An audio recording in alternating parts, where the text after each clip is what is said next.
ಅತ್ತೆಯ ಕ್ರೌರ್ಯಕ್ಕೆ ಮಿತಿಯೇ ಇರಲಿಲ್ಲ. ಆರಾಧ್ಯ ಅಡುಗೆ ಕೆಲಸದಲ್ಲಿ ಬ್ಯುಸಿಯಾಗಿದ್ದಾಗ ಅತ್ತೆ ಆ ಮುಗ್ಧ ಮಕ್ಕಳ ಬಾಯಿಗೆ ಖಾರದ ಪುಡಿ ಹಾಕಿ ಅವರು ತವಕಿಸುವುದನ್ನು ನೋಡಿ ವಿಕೃತ ಆನಂದಪಡುತ್ತಿದ್ದಳು. ನೀವಿಬ್ಬರೂ ಸೇರಿ ನನ್ನ ಮೊಮ್ಮಗನನ್ನು ನುಂಗಿ ಹಾಕಿದ್ದೀರಿ. ನೀವಿಬ್ಬರೂ ಈ ಪ್ರಪಂಚಕ್ಕೆ ಬರದೇ ಇದ್ದಿದ್ದರೆ ಇಂದು ನನ್ನ ವಂಶೋದ್ಧಾರಕ ನನ್ನ ಎದುರು ಇರುತ್ತಿದ್ದ. ನೀವು ಅವನ ಜಾಗವನ್ನು ಕಿತ್ತುಕೊಂಡಿದ್ದೀರಿ ಎಂದು ಅಬ್ಬರಿಸುತ್ತಿದ್ದಳು. ಅವಳು ದಿನೇ ದಿನೇ ಮಾನಸಿಕ ರೋಗಿಯಂತೆ ವರ್ತಿಸುತ್ತಿದ್ದಳು. ಪಾಪ, ಆ ಮಕ್ಕಳು ತುಂಬಾ ಚಿಕ್ಕವರಾದ ಕಾರಣ ಪಿಯಾಳಿಗೆ 3 ವರ್ಷ, ಪಿಂಕಿಗೆ 1 ವರ್ಷ. ಅಜ್ಜಿಯ ಈ ದೌರ್ಜನ್ಯವನ್ನು ತಾಯಿಗೆ ಹೇಳಲು ಸಾಧ್ಯವಾಗುತ್ತಿರಲಿಲ್ಲ. ಸಮೀರ್ ದುಬೈನಿಂದ ಫೋನ್ ಮಾಡಿದಾಗಲೆಲ್ಲ ಅತ್ತೆಯೇ ಫೋನ್ ಎತ್ತುತ್ತಿದ್ದಳು. ಅವನು ಆರಾಧ್ಯಳ ಜೊತೆ ಮಾತನಾಡಬೇಕೆಂದರೆ ಅವಳು ತವರು ಮನೆಗೆ ಹೋಗಿದ್ದಾಳೆ ಅಥವಾ ಸ್ನಾನ ಮಾಡುತ್ತಿದ್ದಾಳೆ ಎಂದು ಹೇಳಿ ತಪ್ಪಿಸುತ್ತಿದ್ದಳು. ಒಂದು ವೇಳೆ ಮಾತನಾಡಿಸಿದರೂ ಅವಳ ತಲೆಯ ಮೇಲೆ ನಿಂತು ಕೇಳಿಸಿಕೊಳ್ಳುತ್ತಿದ್ದಳು. ಸಮೀರ್ ಹೋಗಿ ಕೆಲವು ತಿಂಗಳು ಕಳೆದಿದ್ದವು. ಒಂದು ದಿನ ಅತ್ತೆ ಆರಾಧ್ಯಳಿಗೆ ಹೇಳಿದಳು, ಇಂದು ನನಗೆ ಪಾಯಸ ಮಾಡು, ಅಷ್ಟರಲ್ಲಿ ನಾನು ಮಕ್ಕಳನ್ನು ನಿನ್ನ ತಾಯಿ ಮನೆಗೆ ಕರೆದುಕೊಂಡು ಹೋಗಿ ಬರುತ್ತೇನೆ. ಅಜ್ಜಿ ಮನೆಗೆ ಹೋದರೆ ಅವರು ಖುಷಿಯಾಗುತ್ತಾರೆ. ಅತ್ತೆಯ ಬದಲಾದ ವರ್ತನೆ ನೋಡಿ ಆರಾಧ್ಯಳಿಗೆ ತುಂಬಾ ಖುಷಿಯಾಯಿತು. ಅವಳು ಮಕ್ಕಳನ್ನು ತಯಾರು ಮಾಡಿ ಅತ್ತೆಯ ಜೊತೆ ಕಳುಹಿಸಿದಳು. ಆರಾಧ್ಯ ಖುಷಿಯಿಂದ ಪಾಯಸ ಮಾಡುತ್ತಿರುವಾಗಲೇ ಗಲ್ಲಿಯಿಂದ ಜೋರಾದ ಗದ್ದಲ ಕೇಳಿಸಿತು. ಅವಳ ಎದೆ ಧಸಕ್ಕೆಂದಿತು. ಅದು ಅವಳ ಅತ್ತೆಯ ರೋದನದ ದನಿಯಾಗಿತ್ತು. ಆರಾಧ್ಯ ತಕ್ಷಣ ಹೊರಗೆ ಓಡಿಬಂದಳು. ಗಲ್ಲಿಯಲ್ಲಿ ಅತ್ತೆ ತಲೆಕೂದಲು ಕೆದರಿಕೊಂಡು ಜೋರಾಗಿ ಅಳುತ್ತಿದ್ದಳು. ಆದರೆ ಆರಾಧ್ಯಳಿಗೆ ದೊಡ್ಡ ಆಘಾತ ಕಾದಿತ್ತು. ಅತ್ತೆಯ ಜೊತೆ ಪಿಯಾಳಾಗಲಿ ಅಥವಾ ಪಿಂಕಿಯಾಗಲಿ ಇರಲಿಲ್ಲ. ಆರಾಧ್ಯ ಕಿರುಚುತ್ತಾ ಅತ್ತೆಯ ಬಳಿ ಹೋಗಿ ಕೇಳಿದಳು, ನನ್ನ ಮಕ್ಕಳು ಎಲ್ಲಿದ್ದಾರೆ? ನಾನು ಅವರನ್ನು ನಿಮ್ಮ ಜೊತೆ ಕಳುಹಿಸಿದ್ದೆನಲ್ಲ. ಆಗ ಅತ್ತೆ ಆರಾಧ್ಯಳನ್ನು ತಬ್ಬಿಕೊಂಡು ಅಳುತ್ತಾ ನಾಟಕ ಮಾಡಿದಳು. ನಿನ್ನ ಮಕ್ಕಳನ್ನು ಯಾರೋ ಎತ್ತಿಕೊಂಡು ಹೋದರು. ನಾನು ಅವರನ್ನು ಉಳಿಸಿಕೊಳ್ಳಲು ತುಂಬಾ ಪ್ರಯತ್ನಿಸಿದೆ. ನೋಡು, ನನ್ನ ಕೈಗಳೆಲ್ಲ ಪರಚಿಕೊಂಡಿವೆ. ಅವರು ನನ್ನನ್ನು ತಳ್ಳಿಬಿಟ್ಟು ಮಕ್ಕಳನ್ನು ಕಾರಿನಲ್ಲಿ ಕೂರಿಸಿಕೊಂಡು ಓಡಿಹೋದರು. ಈ ಮಾತುಗಳು ಆರಾಧ್ಯಳ ಮೇಲೆ ಬೆಟ್ಟ ಬಿದ್ದಂತೆ ಆಯಿತು. ಅವಳು ಹುಚ್ಚಿಯಂತೆ ತಲೆ ಅಲ್ಲಾಡಿಸುತ್ತಾ ಹೇಳಿದಳು, ಇಲ್ಲ ಇಲ್ಲ, ಇದು ಸಾಧ್ಯವೇ ಇಲ್ಲ. ನೀವು ತಮಾಷೆ ಮಾಡುತ್ತಿರಬೇಕು. ನೀವು ಅವರನ್ನು ನನ್ನ ತಾಯಿ ಮನೆಯಲ್ಲಿ ಬಿಟ್ಟು ಬಂದಿರಬೇಕು. ನನ್ನ ಮಕ್ಕಳನ್ನು ಯಾರಾದರೂ ಕಿತ್ತುಕೊಳ್ಳಲು ಹೇಗೆ ಸಾಧ್ಯ? ಅವರು ಯಾರಿಗೂ ಏನೂ ತೊಂದರೆ ಕೊಟ್ಟಿದ್ದರು? ಇಡೀ ಗಲ್ಲಿಯೇ ಸೇರಿತು. ಆದರೆ ಅತ್ತೆ ಅಳುತ್ತಾ ನಂಬಿಸಲು ಪ್ರಯತ್ನಿಸಿದಳು. ಇಬ್ಬರು ವ್ಯಕ್ತಿಗಳು ಕಾರಿನಲ್ಲಿ ಬಂದರು. ಗಾಡಿ ಹತ್ತಿರ ಬರುತ್ತಿದ್ದಂತೆ ಹಿಂಬದಿಯ ಬಾಗಿಲು ತೆರೆದು ಮಕ್ಕಳನ್ನು ಎಳೆದುಕೊಂಡರು. ನಾನು ತಡೆಯಲು ಹೋದಾಗ ನನ್ನನ್ನು ಜೋರಾಗಿ ತಳ್ಳಿದಳು.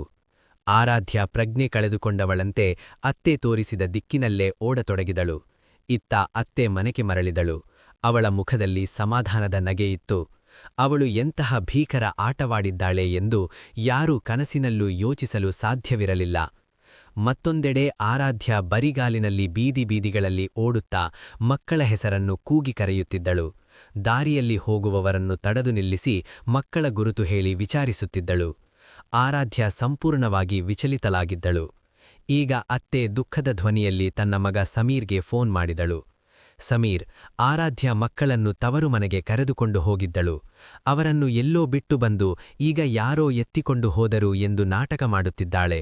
ನಾನು ಈ ಮುದಿವಯಸ್ಸಿನಲ್ಲಿ ಎಲ್ಲಿಯಂತ ಹುಡುಕಲಿ? ತಾಯಿಯ ಮಾತು ಕೇಳಿ ಸಮೀರ್ನ ಆತ್ಮವೇ ನಡುಗಿತು.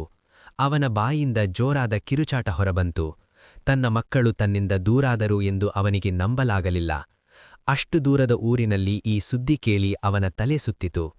ಅವನು ಅಳುತ್ತಾ ತಾಯಿಗೆ ಹೇಳಿದನು, ಅಮ್ಮ, ಹೇಗಾದರೂ ಮಾಡಿ ನನ್ನ ಮಕ್ಕಳನ್ನು ಹುಡುಕಿ ತೆಗೆಯಿರಿ. ನಾನು ಕೂಡ ಅಲ್ಲಿಂದ ಬರಲು ಪ್ರಯತ್ನಿಸುತ್ತೇನೆ. ಅತ್ತೆ ಸಮಾಧಾನದಿಂದ ನಗುತ್ತಾ ಫೋನ್ ಕಟ್ ಮಾಡಿದಳು. 3-4 ದಿನಗಳು ಕಳೆದವು. ಸಮೀರ್ಗೆ ಕೆಲಸದಿಂದ ರಜೆ ಸಿಗಲಿಲ್ಲ. ಫೋನ್ ಮಾಡಿ ತಾಯಿಗೆ ವಿಷಯ ತಿಳಿಸಿದನು. ಅವನ ಪಾಸ್ಪೋರ್ಟ್ ಮಾಲೀಕನ ಬಳಿಯಿತ್ತು ಮತ್ತು 2 ವರ್ಷದ ಒಪ್ಪಂದವಿದ್ದ ಕಾರಣ ಮಾಲೀಕ ಅದನ್ನು ನೀಡಲು ನಿರಾಕರಿಸಿದ್ದನು. ಅತ್ತ ಮಕ್ಕಳನ್ನು ಯಾರೂ ಅಪಹರಿಸಿರಲಿಲ್ಲ. ಬದಲಾಗಿ ಅವನ ತಾಯಿಯೇ ಮಕ್ಕಳಿಲ್ಲದ ದಂಪತಿಗಳಿಗೆ ಲಕ್ಷಾಂತರ ರೂಪಾಯಿಗಳಿಗೆ ಅವರನ್ನು ಮಾರಿಬಿಟ್ಟಿದ್ದಳು ಎಂಬ ಸತ್ಯ ಸಮೀರ್ಗೆ ತಿಳಿದಿರಲಿಲ್ಲ. ಆರಾಧ್ಯ ಬೀದಿ ಬೀದಿಗಳಲ್ಲಿ ಅಲೆಯುತ್ತಿದ್ದಳು. ಅವಳಿಗೆ ತನ್ನ ಪ್ರಜ್ಞೆಯೇ ಇರಲಿಲ್ಲ. ಕಂಡವರ ಬಳಿ ಮಕ್ಕಳ ಬಗ್ಗೆ ವಿಚಾರಿಸುತ್ತಿದ್ದಳು. ಇದೆಲ್ಲ ಅತ್ತೆಯ ಸಂಚು ಎಂದು ಅವಳಿಗೆ ತಿಳಿದಿರಲಿಲ್ಲ. 2-3 ದಿನಗಳಾದರೂ ಮಕ್ಕಳು ಸಿಗದಿದ್ದಾಗ ಒಂದು ರಾತ್ರಿ ಆರಾಧ್ಯ ಜೋರಾಗಿ ಕಿರುಚುತ್ತಾ ಅತ್ತು ಪ್ರಜ್ಞೆ ತಪ್ಪಿಬಿದ್ದಳು. ಎಚ್ಚರವಾದಾಗ ಅವಳು ರಸ್ತೆ ಬದಿಯಲ್ಲಿ ಬಿದ್ದಿದ್ದಳು. ಯಾರೂ ಅವಳನ್ನು ಎಬ್ಬಿಸುವ ಪ್ರಯತ್ನ ಮಾಡಲಿಲ್ಲ. ಅವಳ ಮಾನಸಿಕ ಸಮತೋಲನ ಸಂಪೂರ್ಣ ತಪ್ಪಿಹೋಗಿತ್ತು. ಅವಳು ರಸ್ತೆಯಲ್ಲಿ ಹೋಗುವ ಪ್ರತಿಯೊಂದು ಗಾಡಿಯನ್ನು ತಡೆದು ಡ್ರೈವರ್ನ ಶರ್ಟ್ ಹಿಡಿದು ಜಗಳವಾಡುತ್ತಿದ್ದಳು. ನನ್ನ ಮಕ್ಕಳು ಎಲ್ಲಿದ್ದಾರೆ? ನನ್ನ ಹೆಣ್ಣು ಮಕ್ಕಳನ್ನು ನನಗೆ ಮರಳಿ ಕೊಡಿ ಎಂದು ಚೀರುತ್ತಿದ್ದಳು. ಜನರು ಅವಳನ್ನು ಹುಚ್ಚಿ ಎಂದು ಕರೆದು ಕಲ್ಲು ಹೊಡೆಯುತ್ತಿದ್ದರು. ಅವಳ ತಲೆಯಿಂದ ರಕ್ತ ಸುರಿಯುತ್ತಿತ್ತು. ಕೈಕಾಲುಗಳೆಲ್ಲ ಗಾಯವಾಗಿದ್ದವು. ಮಕ್ಕಳು ನಾಪತ್ತೆಯಾಗಿ 2 ವಾರಗಳಾಗಿದ್ದವು. ಆರಾಧ್ಯ ಕೂಡ ಮನೆಗೆ ಮರಳಲಿಲ್ಲ. ಸಮೀರಲ್ಲಿ ನರಕಯಾತನೆ ಅನುಭವಿಸುತ್ತಿದ್ದನು. ಆಗ ಒಂದು ದಿನ ಅವನ ತಾಯಿ ಫೋನ್ ಮಾಡಿ ಅಂತಹದೊಂದು ಸುದ್ದಿಯನ್ನು ತಿಳಿಸಿದಳು. ಅದನ್ನು ಕೇಳಿ ಸಮೀರ್ನ ಧೈರ್ಯವೇ ಉಡುಗಿಹೋಯಿತು. ತಾಯಿ ಅತೀವ ಕೋಪದಿಂದ ಹೇಳಿದಳು, ಈ ಆರಾಧ್ಯ ತನ್ನ ಪ್ರಿಯತಮನ ಜೊತೆ ಓಡಿಹೋಗಿದ್ದಾಳೆ. ನನ್ನನ್ನು ಕ್ಷಮಿಸು ಮಗನೇ, ನಿನಗೆ ತಪ್ಪು ಹುಡುಗಿಯನ್ನು ಆರಿಸಿಕೊಂಡೆ. ಅವಳ ಬದಲಿಗೆ ಬೇರೆ ಯಾರನ್ನಾದರೂ ಮದುವೆಯಾಗಿದ್ದರೆ ಇಂದು ಈ ಸ್ಥಿತಿ ಬರುತ್ತಿರಲಿಲ್ಲ. ಸಮೀರ್ ಅಸಹಾಯಕತೆಯಿಂದ ತನ್ನ ಕೂದಲನ್ನು ತಾನೇ ಎಳೆದುಕೊಳ್ಳುತ್ತಾ ಅಳತೊಡಗಿದನು. ಅವನು ತಾಯಿಯ ಪ್ರತಿಯೊಂದು ಮಾತನ್ನು ಕಣ್ಣುಮುಚ್ಚಿ ನಂಬಿದನು. ಆ ಆಘಾತದಿಂದ ಅವನು ಅನಾರೋಗ್ಯಕ್ಕೀಡಾಗಿ ಹಲವು ತಿಂಗಳು ಆಸ್ಪತ್ರೆ ಸೇರಬೇಕಾಯಿತು. ಆರಾಧ್ಯ ಮತ್ತು ಮಕ್ಕಳ ಜೀವನ ಮಾತ್ರವಲ್ಲ, ಮಗನ ಜೀವನದ ಮೇಲೂ ತನ್ನ ಸುಳ್ಳು ಎಷ್ಟು ಪರಿಣಾಮ ಬೀರುತ್ತದೆ ಎಂದು ಅತ್ತೆ ಯೋಚಿಸಲೇ ಇಲ್ಲ. 4 ವರ್ಷಗಳ ನಂತರ ಸಮೀರ್ ಭಾರತಕ್ಕೆ ಮರಳಿದನು. ಮನೆಗೆ ಕಾಲಿಡುತ್ತಿದ್ದಂತೆ ಅವನ ಕಣ್ಣಲ್ಲಿ ನೀರು ತುಂಬಿತು. ಮೊದಲು ಆರಾಧ್ಯಳ ನೆನಪಾಯಿತು. ನಂತರ 5 ವರ್ಷಗಳಿಂದ ತನ್ನ ಮಕ್ಕಳು ಬದುಕಿದ್ದಾರೋ ಇಲ್ಲವೋ ಎಂಬ ಚಿಂತೆ ಕಾಡಿತು. ಅವನು ಬಂದ ಮೇಲೆ ತಾಯಿ ಆರಾಧ್ಯಳ ಬಗ್ಗೆ ಇದ್ದ ಅಲ್ಪಸ್ವಲ್ಪ ಪ್ರೀತಿಯನ್ನು ದ್ವೇಷವನ್ನಾಗಿ ಬದಲಿಸಿದಳು. ಆ ಕೆಟ್ಟ ನಡತೆಯ ಹೆಣ್ಣಿಗಾಗಿ ನಿನ್ನ ಜೀವನ ಹಾಳು ಮಾಡಿಕೊಳ್ಳಬೇಡ, ಹೊಸದಾಗಿ ಜೀವನ ಆರಂಭಿಸು ಎಂದು ನಂಬಿಸಿದಳು. ತಾಯಿಯ ಹಠಕ್ಕೆ ಮಣಿದ ಸಮೀರ್ 2ನೇ ಮದುವೆಗೆ ಒಪ್ಪಿಕೊಂಡನು. ಅತ್ತೆ ಈಗಲಾದರೂ ತನಗೆ ಮೊಮ್ಮಗ ಹುಟ್ಟುತ್ತಾನೆ ಎಂಬ ಆಸೆಯಿಂದ ಸಮೀರ್ನ ಮದುವೆಯನ್ನು ಕಾವ್ಯಾಳ ಜೊತೆ ನಿಶ್ಚಯಿಸಿದಳು. ಮದುವೆಯ ದಿನ ಸಮೀರ್ ಕೈಗೊಂಬೆಯಂತೆ ಎಲ್ಲವನ್ನೂ ಮಾಡುತ್ತಿದ್ದನು. ಒಂಟಿಯಾದಾಗ ಮಕ್ಕಳ ಫೋಟೋ ನೋಡಿ ಅಳುತ್ತಿದ್ದನು. ಆರಾಧ್ಯಳ ಮೇಲೆ ಅವನಿಗೆ ಈಗ ತೀವ್ರ ದ್ವೇಷವಿತ್ತು. ಮದುವೆ ಮುಗಿಸಿ ಕಾವ್ಯಾಳನ್ನು ಕರೆದುಕೊಂಡು ಮನೆಗೆ ಮರಳುವಾಗ ರಸ್ತೆಯಲ್ಲಿ ಅವರ ಕಾರು ಒಬ್ಬ ಭಿಕ್ಷುಕಿಗೆ ಡಿಕ್ಕಿ ಹೊಡೆಯುವುದರಿಂದ ಸ್ವಲ್ಪದರಲ್ಲೇ ತಪ್ಪಿಸಿತು. ಸಮೀರ್ ಕೆಳಗಿಳಿದು ನೋಡಿದಾಗ ಅವನಿಗಾದ ಆಘಾತ ಅಷ್ಟಿಷ್ಟಲ್ಲ. ಅದು ಆರಾಧ್ಯಳೇ ಆಗಿದ್ದಳು. ಅವಳು ಸಂಪೂರ್ಣವಾಗಿ ಹುಚ್ಚಿಯಾಗಿದ್ದಳು. ಅವಳು ಸಮೀರ್ನ ಶರ್ಟ್ ಹಿಡಿದು ಕಿರುಚುತ್ತಾ ಕೇಳುತ್ತಿದ್ದಳು, ನನ್ನ ಮಕ್ಕಳನ್ನು ಯಾಕೆ ಎತ್ತುಕೊಂಡು ಹೋದ್ರಿ? ನನ್ನ ಮಕ್ಕಳು ಎಲ್ಲಿದ್ದಾರೆ ಅಂತ ಹೇಳಿ. ಇದೇ ಮಾತು ಅವಳ ನಾಲಿಗೆಯ ಮೇಲೆ ರಟ್ಟಾಗಿ ಹೋಗಿತ್ತು. ಆರಾಧ್ಯಳ ಸ್ಥಿತಿ ಕಂಡು ಅತ್ತೆ ಬೆಚ್ಚಿಬಿದ್ದಳು. ಸಮೀರ್ ತನ್ನ ಹೆಂಡತಿಯ ಈ ದಯನೀಯ ಸ್ಥಿತಿ ಕಂಡು ಬಿಕ್ಕಿ ಬಿಕ್ಕಿ ಅಳತೊಡಗಿದನು. ಅವನು ತಕ್ಷಣ ಅವಳನ್ನು ಎತ್ತಿ ಕಾರಿನಲ್ಲಿ ಕೂಡಿಸಿಕೊಂಡು ಆಸ್ಪತ್ರೆಗೆ ಧಾವಿಸಿದನು. ಸಮೀರ್ ಆರಾಧ್ಯಳಿಗೆ ಚಿಕಿತ್ಸೆ ಕೊಡಿಸಲು ಶುರು ಮಾಡಿದನು.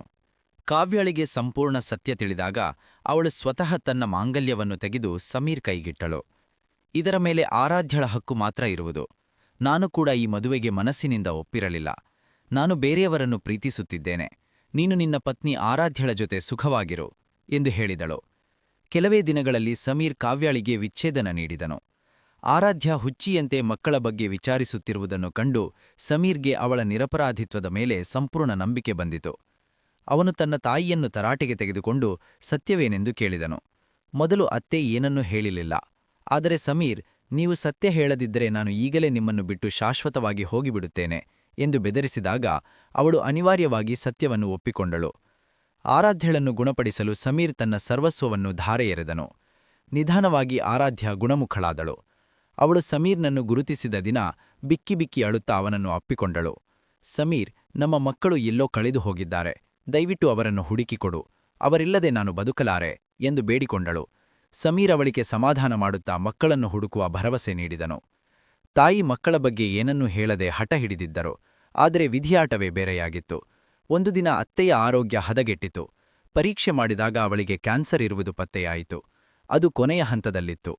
ತಾನು ಬದುಕುವುದಿಲ್ಲ ಎಂದು ಖಚಿತವಾದಾಗ ಅತ್ತೆ ಅಳುತ್ತಾ ಸತ್ಯವನ್ನೆಲ್ಲ ಹೇಳಿದಳು. ಅವಳು ಮಕ್ಕಳನ್ನು ಯಾರಿಗೆ ಮಾರಿದ್ದಳು ಎಂಬ ವಿಳಾಸವನ್ನು ನೀಡಿದಳು. ಅತ್ತೆ ಆರಾಧ್ಯ ಮತ್ತು ಸಮೀರ್ ಬಳಿ ಕ್ಷಮೆ ಕೇಳಿದಳು. ಸಮೀರ್ ತನ್ನ 2 ಹೆಣ್ಣು ಮಕ್ಕಳನ್ನು ಮರಳಿ ಮನೆಗೆ ಕರೆತಂದನು. ಆರಾಧ್ಯ ತನ್ನ ಮಕ್ಕಳನ್ನು ಕಂಡು ಹುಚ್ಚಿಯಂತೆ ಅವರನ್ನು ಚುಂಬಿಸಿ ಮುದ್ದಾಡಿದಳು. ಸಮೀರ್ಗೆ ತನ್ನ ತಾಯಿಯ ಕೃತ್ಯದ ಬಗ್ಗೆ ಅತೀವ ಬೇಸರವಿದ್ದರೂ ಅವಳ ಕೊನೆಯ ದಿನಗಳಲ್ಲಿ ಅವಳ ಸೇವೆಯನ್ನು ಮಾಡಿದನು. ಆದರೆ ಮನಸ್ಸಿನಿಂದ ಅವಳನ್ನು ಕ್ಷಮಿಸಲು ಅವನಿಗೆ ಸಾಧ್ಯವಾಗಲಿಲ್ಲ. ಸಮೀರ್ ಮತ್ತು ಆರಾಧ್ಯ ಈಗ ತಮ್ಮ ಮಕ್ಕಳೊಂದಿಗೆ ಸುಖವಾಗಿ ಬದುಕುತ್ತಿದ್ದಾರೆ. ಗೆಳೆಯರೇ, ನಿಮ್ಮ ಪ್ರಕಾರ ಸಮೀರ್ ತನ್ನ ತಾಯಿಯನ್ನು ಸಾಯುವ ಮುನ್ನ ಕ್ಷಮಿಸಬೇಕಿತ್ತೇ ಅಥವಾ ಇಲ್ಲವೇ? ಈ ಕಥೆ ನಿಮಗೆ ಹೇಗನಿಸಿತು ಎಂದು ಕಮೆಂಟ್ ಮಾಡಿ ಖಂಡಿತ ತಿಳಿಸಿ. ಕಥೆ ಇಷ್ಟವಾಗಿದ್ದರೆ ದಯವಿಟ್ಟು ವಿಡಿಯೋ ಲೈಕ್ ಮಾಡಿ, ಶೇರ್ ಮಾಡಿ ಮತ್ತು ನಮ್ಮ ಚಾನೆಲ್ ಅನ್ನು ಸಬ್ಸ್ಕ್ರೈಬ್ ಮಾಡಿ. ಮತ್ತೊಂದು ಹೊಸ ಕಥೆಯೊಂದಿಗೆ ಮತ್ತೆ ಭೇಟಿಯಾಗೋಣ. ಅಲ್ಲಿಯವರೆಗೆ ಧನ್ಯವಾದಗಳು.